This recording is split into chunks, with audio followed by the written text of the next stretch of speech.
If I asked you to picture the most dangerous dog to ever exist,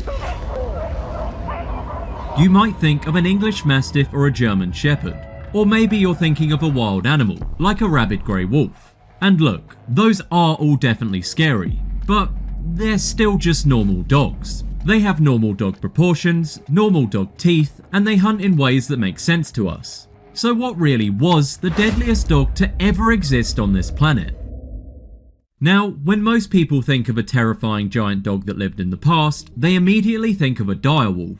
Thanks to pop culture, and specifically Game of Thrones, everyone has this image in their head of the direwolf being this absolute monster. We picture them being the size of a horse, carrying human beings on their backs and tearing through armies. But the reality of the direwolf is actually incredibly disappointing.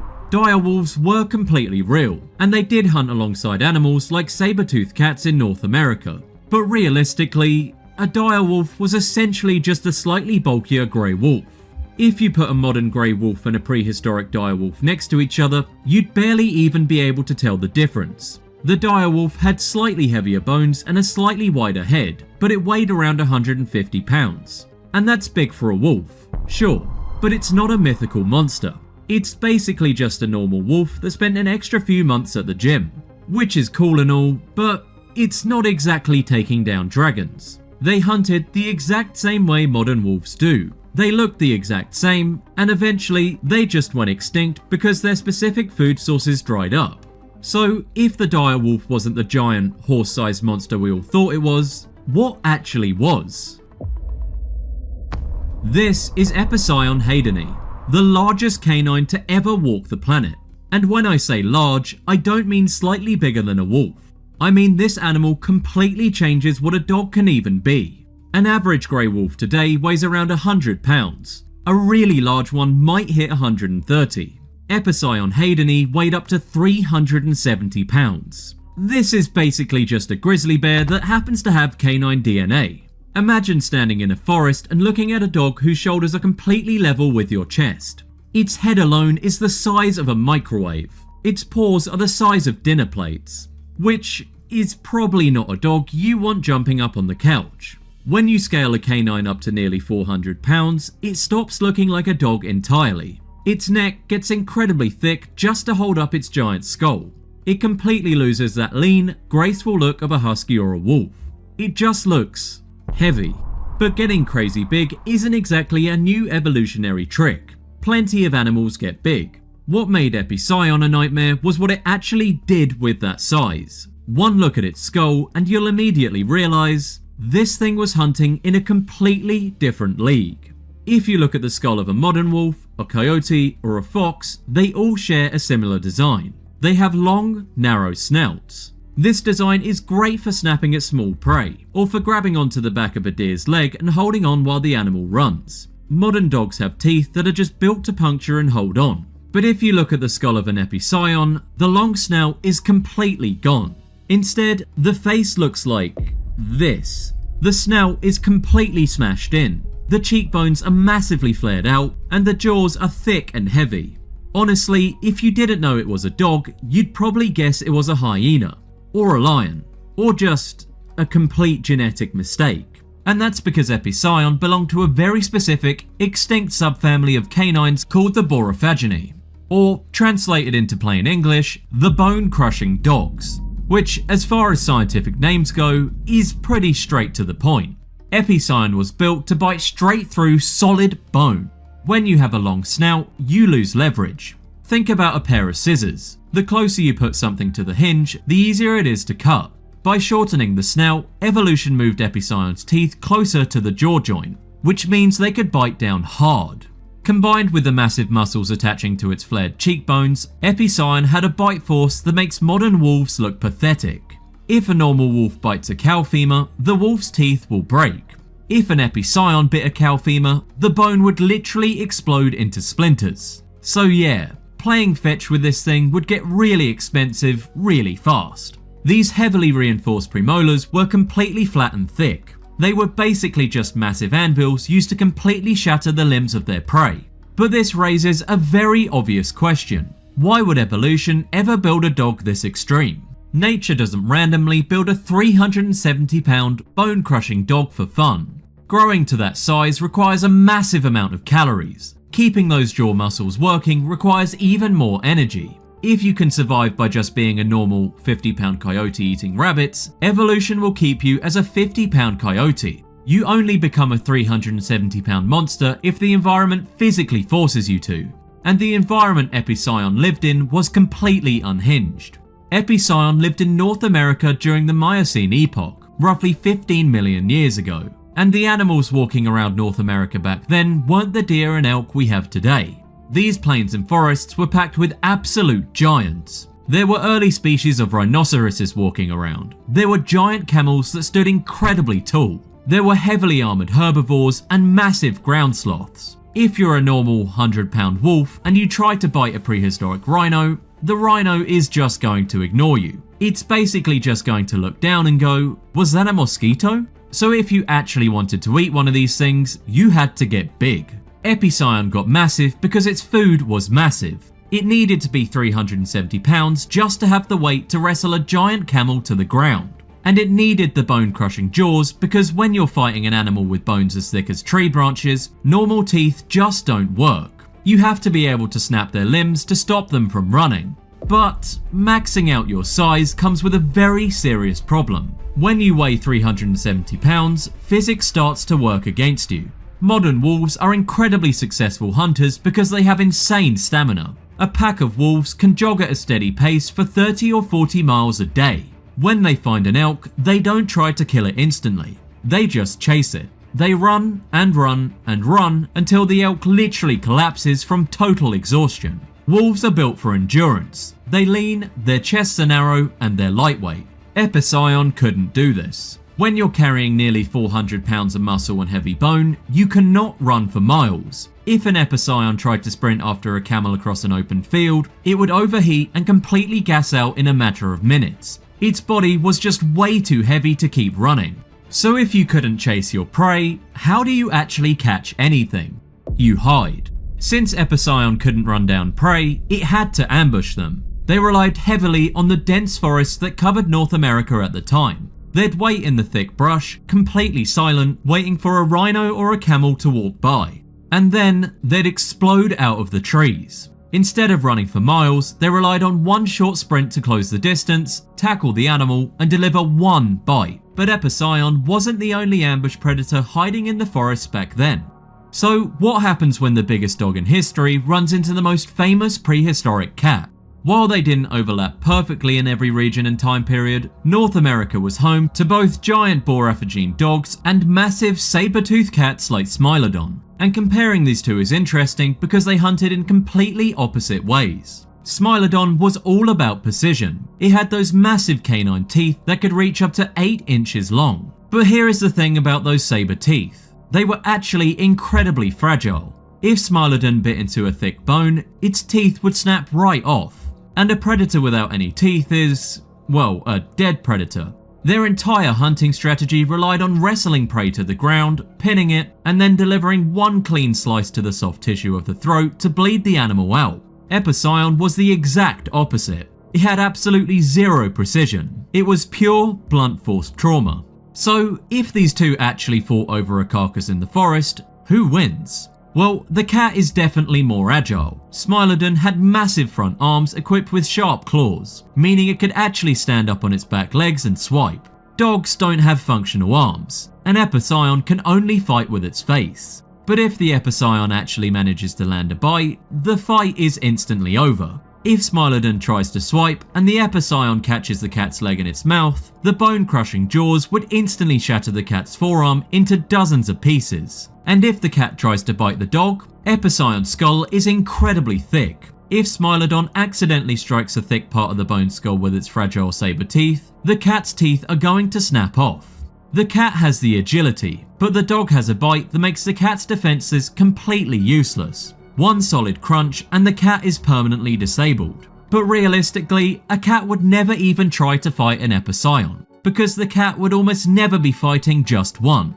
A single 370-pound dog with a bone-crushing bite is already a nightmare, but dogs are almost never solitary animals. And while we obviously can't go back in time to watch them hunt, paleontologists have studied the brain cavities of Borophagean dogs, and their brains show the exact same structures that modern pack hunting dogs have. This means Epicyon almost certainly lived and hunted in packs. Just think about the scale of that for a second. One grizzly-sized dog is a problem. A coordinated pack of 5 or 6 grizzly-sized dogs working together is just completely unfair, which is exactly why they were at the very top of the food chain. A single Epicyon might struggle to bring down a giant prehistoric rhino on its own, but if 3 of them launch out of the brush at the same time, hitting the rhino with over 1,000 pounds of combined muscle, the rhino is going down. Pack hunting allowed them to take down prey that was massively larger than themselves. They could surround an animal, cut off its escape routes, and use their sheer weight to drag it to the ground.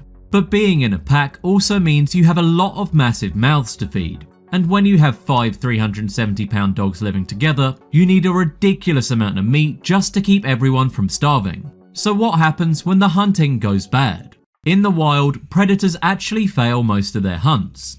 Lions, wolves, and cheetahs fail far more often than they succeed. And when a drought hits or prey becomes scarce, predators are usually the first things to die. Starvation is the biggest killer in the animal kingdom. But Epicyon had an insane advantage that allowed them to survive famines that would wipe out any normal predator.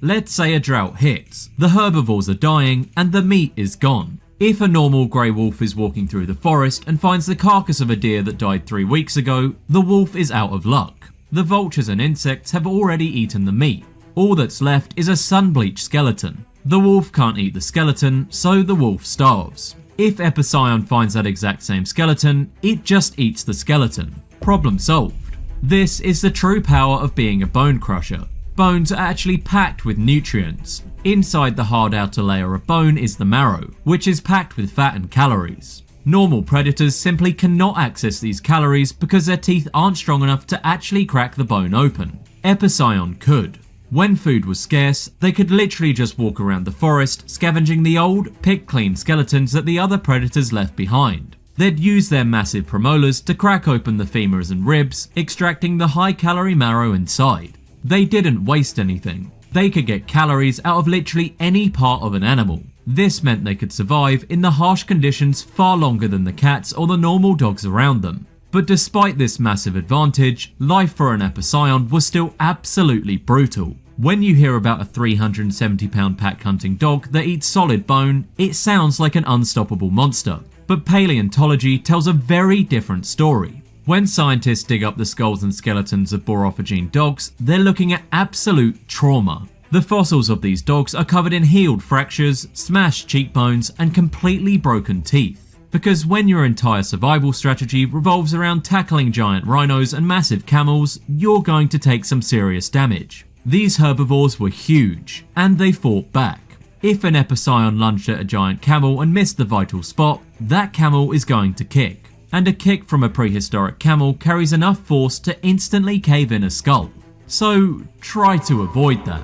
The fossil record showed that these dogs routinely survived having their faces smashed or their ribs broken. But surviving an injury in the wild is incredibly costly. If a dog's jaw gets broken by a kick, it can't eat. And if it can't eat, it dies. Their extreme hunting style meant they lived very violent, very short lives. They were the apex predators, but they paid for that title with constant physical trauma. So they clearly took damage from their prey. But how would they handle a fight against something their own size? We know Epicyon was the size of a grizzly bear, but what if it actually had to fight one? If a 370-pound Epicyon and a 400-pound modern grizzly bear actually fought, you'd get to see exactly where the dog's anatomy completely fails. At first glance, the Epicyon actually seems like it would win. Its jaw is designed to shatter bone. A grizzly bear has a very strong bite, but it's an omnivore. Its teeth are built for an omnivore diet, not instant, bone-crushing executions.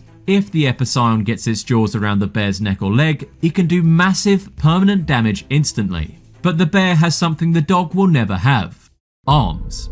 Okay, technically they're front legs, but you get the point.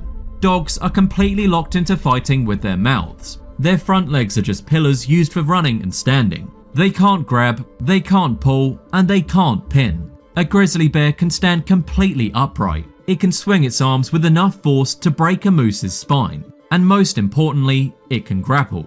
If the Epicyon lunges, the bear doesn't just have to take the bite. The bear can use its massive front arms to swat the dog out of the air. Or worse, the bear can just tackle the dog and pin it to the ground. Once a bear pins you, bite force completely stops mattering, because you can't exactly use your bone-crushing jaws when 400 pounds of angry fur is sitting on your chest basically going, what are you gonna do about it? The dog has the better bite, but the bear is just built way better for a one-on-one fight.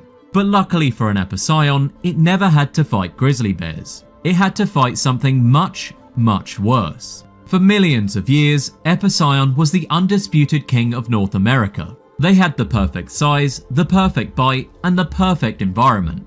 And then, the world started to change. The Miocene epoch started coming to an end. The global climate started getting cooler and much, much drier.